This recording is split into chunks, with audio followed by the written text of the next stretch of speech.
Kad mēs no rīta pieceļamies, uzreiz parādās, kas tavā dzīvē ir pirmais.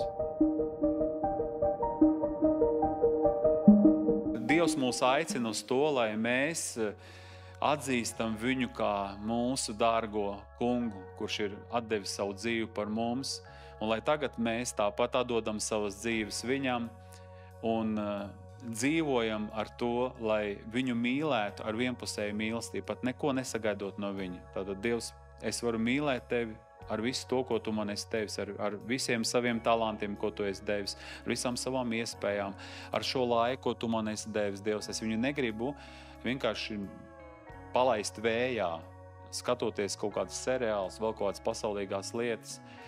Tāpēc arī Dievs tiek faktiski no paša rīta mūsu dzīvē pagodināts. Ja mēs no rīta pieceļamies vai ņemam mobilo tālruni vai ieslēdzam kompjūteri, mēs viņu neturam godā.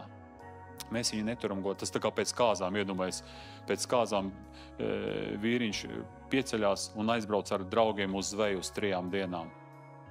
No paša rīta. Man neko nepateic. Kad mēs no rīta pieceļamies, uzreiz parādās, kas tavā dzīvē ir pirmais. Vēl arī var redzēt, kas tavā dzīvē, ar ko tu esi piepildīts. Pēc tā, ka tu ieslēdz Google vai YouTube, var redzēt, ko viņš ir atcerējies tavā atmiņā. Googles vai YouTube, viņš atcerās, kāda tev ir interese, un viņš tev arī dod tos video rullīšus klāt. Tāpēc var redzēt, ar ko tu esi piepildīts. Viņš pat tev var pateikt, ar ko tu esi piepildīts. Kāda rullīša tur lec ārā. Tāpēc ar to jau mēs mācamies godāt kā Izraēla tauta. No paša rīta viņi gāja mannu vāca. No paša rīta tas jau viss bija līdzība uz jauno laiku, uz to, kad mēs tagad dzīvosim jaunajā derībā. Tātad, ko mēs no rīta darām? Tas ir ļoti svarīgs laiks, ka mēs viņu uzspējam, tā kā Jēzus gāja uz kalnu. Viņš piepildīts, viņš palūdzis, viņš tāds nomierinājies, viņš bija, kāpēc Jēzum Dievam bija jālūdz Dievs? Ja viņš ir Dievs, kāpēc Dievam ir jālūdz Dievs? Kā vīrs ar sievu, kāpēc viņi viena miesa, kāpēc viņi vēl viens ar otru jārunā ir? Tāpēc, ka viņi viens otru mīl, viņi tāpēc viens ar otru runā. Jēzus mīlēja tēvu, tēvs mīlēja Jēzu, viņam bija tā saruna.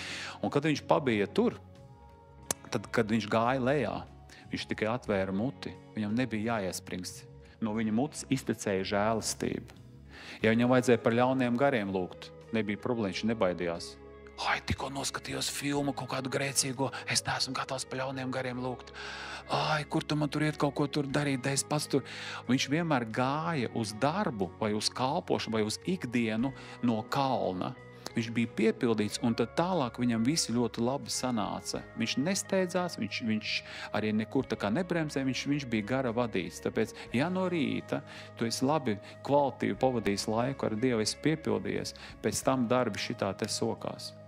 Pēc tam tu vari sevi kontrolēt. Kāpēc es tur visu dienu uzvilku tāds dusmīgs?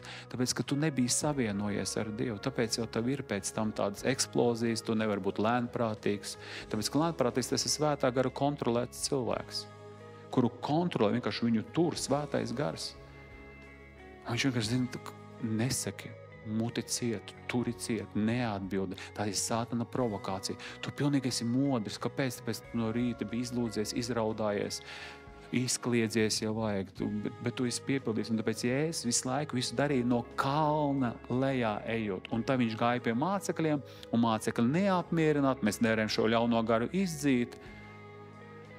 Un tāpēc mēs nevaram, mēs tur to neizdaram. Kāpēc mēs neizdaram? Da man viss krīt no rokām ārā, da es neko neuzspēju. Kāpēc tu neko neuzspēji? Tāpēc, ka tu esi pa savam, tu miesā, tu skrien Dievam pa priekšu, tu bez lūkšanas visu dari. Tāpēc tev viss tā ir kaut kā viss. Un tev neiet. Un tu tik daudz skrien, tu tik daudz dari, neko tu neesi īsti nopelnījis dzīvē. Īsti neko tu neesi sasniedz. Kāpēc? Tāpēc, ka man liekas, ka, ja es nedarīšu, kas tad izdarīs? Tāpēc tev nav miera sirdī.